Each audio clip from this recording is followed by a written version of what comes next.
देवदत्त श्री स्वामी समर्थ स्वामी शिवामार्ग या माझ्या चॅनलमध्ये आपल्या सर्वांचं खूप खूप मनापासून स्वागत आहे। आपल्या हिंदू धर्मामध्ये असे बरेच वृक्ष आहेत की ते पूजनीय आहेत आणि त्या वृक्षापासून आपल्या मानवाला सतत ऑक्सिजन मिळत असतं आणि त्याबरोबर त्या वृक्षापासून आपल्याला आशीर्वाद पण प्राप्त होत असतात, कारण त्या प्रत्येक वृक्षामध्ये जे पूजनीय वृक्ष आहेत त्या वृक्षामध्ये देवी देवतांचा वास आहे आणि त्यांच्या क्षेत्रशाळेमध्ये ज्या पूजा आराधना सेवा केल्या जातात त्याचे फळ आपल्याला विशेष असं प्राप्त होत असतं।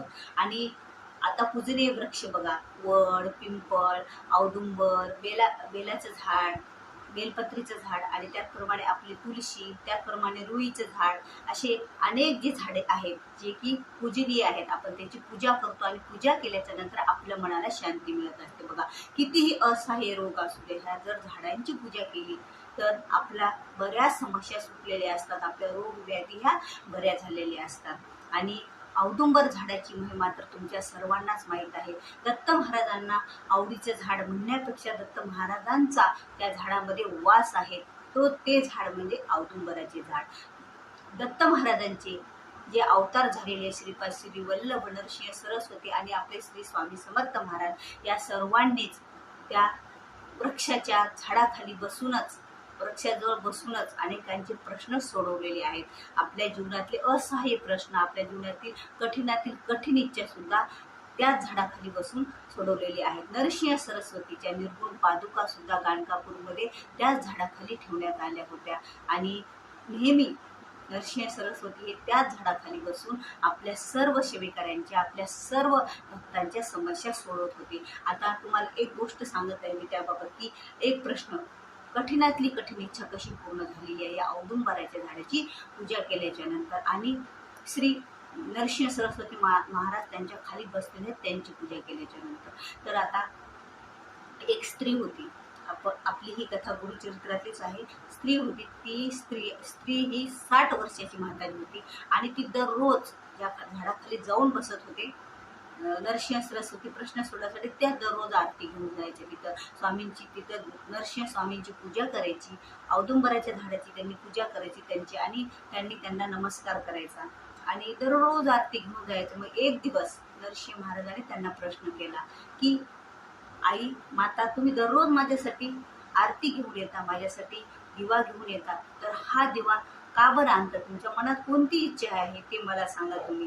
तर ती मनातल्या मनात हसली आणि म्हणाली की महाराज, या जन्मात तर मला 60 वर्ष झाले जातात, या जन्मात तर मला पुत्र प्राप्ती किंवा संतान प्राप्ती झालेली नाही, पण पुढच्या जन्मात मला संतान प्राप्ती व्हावं हीच माझी इच्छा आहे। त्यामुळे मी दररोज तुम्हाला निरंजन घेऊन या झाडाखाली येत असते, ओवाळत असते। तर महाराज म्हणजे, अगं पुढचा जन्म कुणी पाहिलाय?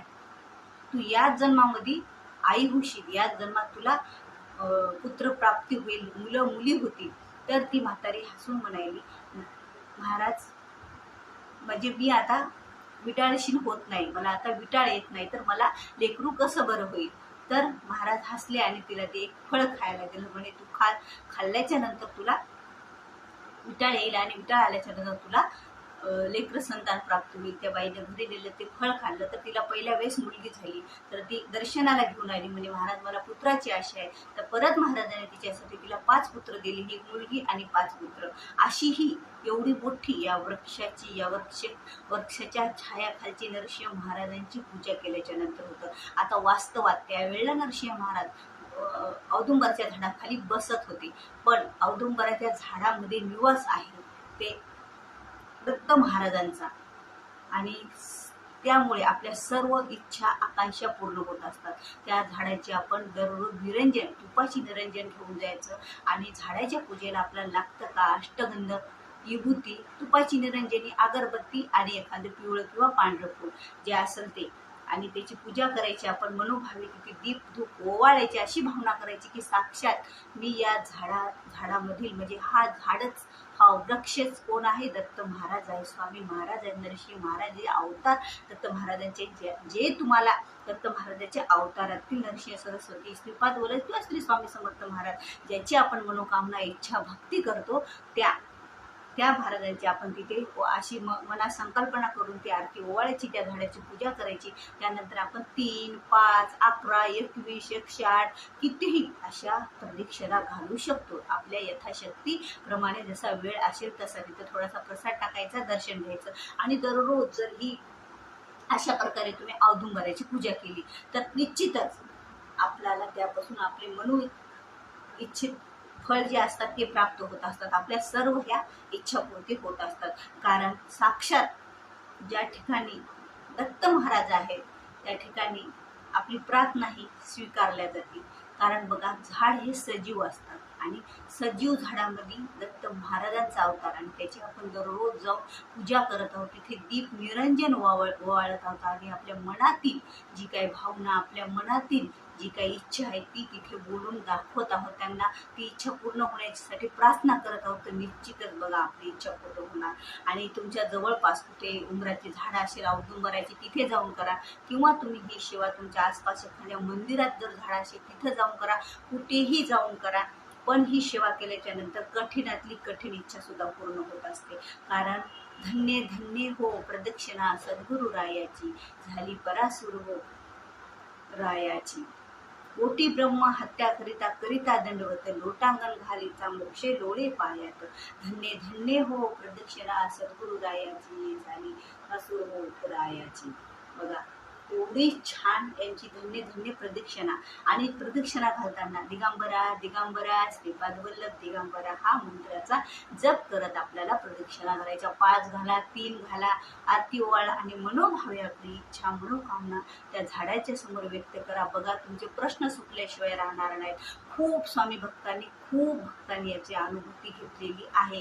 कारण ही पूर्वी काळापासूनच आपण या झाडाला दत्त महाराजांची देवी देवतांची स्वरूप मानलेलं आहे. त्यामुळे जेव्हा या एखाद्या वृक्षाची आपण पूजा करतो, संकल्पना करतो, तिथे त्यांच्या पुढे काही मागणी करतो, ती निश्चितच पूर्ण होत असते. यामुळे तुम्हाला शक्य असेल तुम्ही 21 दिवसाची संकल्प करून पूजा करा, 41 दिवसाचा करा, 51 दिवसाचा करा, 108 दिवसाचा संकल्प करा. आणि तुम्हाला जर तुमच्या जवळपास झाड असेल, दररोजच जाणं होत असेल, जरी तुमच्या इच्छा पूर्ण झाल्या तर माणसाच्या इच्छा ह्या वाढतच जात असतात. ही पूर्ण झाली तर माणूस दुसऱ्याच्या मागे लागतो. तुम्ही जर दररोजच जात असाल तर तुमच्या आयुष्यातल्या सर्व इच्छा पूर्ण होतील. बघा मनोभावे सेवा पूजा करायची. मनोभावे त्या वृक्षाच्या झाडाला झाड असं समजायचंच नाही. साक्षात दत्त महाराज माझ्या समोर बसलेले आहेत, मी त्यांची पूजा करत आहे अशी भावना जेव्हा मनात ठेवून तुम्ही तिथे पूजा करसाल, ज्या वेळेला तुम्ही त्या झाडाच्या प्रदक्षिणा घालसाल, त्यावेळेला तुमच्या सर्व इच्छा ह्या सुटल्याशिवाय राहणार नाहीत आणि आपल्या आयुष्याचं सोनं हे निश्चितच होणार. असं हा इच्छापूर्ती करणारा झाड आणि इच्छापूर्ती करणारा आपल्याला तो तुपाची निरंजनाचा दिवा रोज तिथे लावायचा आहे, ओवाळायचा आणि ठेवायचा आणि प्रदक्षिणा घालायच्या. अशा प्रकारे स्वामींची म्हणजेच आपल्या औदुंबराच्या झाडाची पूजा आपण केली तर आपलं कोणतीही इच्छा ही पूर्ण झाल्याशिवाय राहणार नाही, आपल्या आयुष्याचं सोनं होईल. म्हणून तर भक्तांनो, तुम्ही हा उपाय, ही सेवा, ही पूजा एकदा करून बघा. आणि तुम्हाला व्हिडिओ कसा वाटतो हे कमेंटद्वारे सांगत जा. काही तुमचे प्रश्न असतील तर कमेंटमध्ये विचारू शकता. व्हिडिओ आवडल्यास व्हिडिओला लाईक करा, शेअर करा आणि नवीन असाल तर सबस्क्राईब करा. असेच माहितीपूर्वक धार्मिक वेगवेगळे नवीन व्हिडिओ पाहण्यासाठी. श्री स्वामी समर्थ.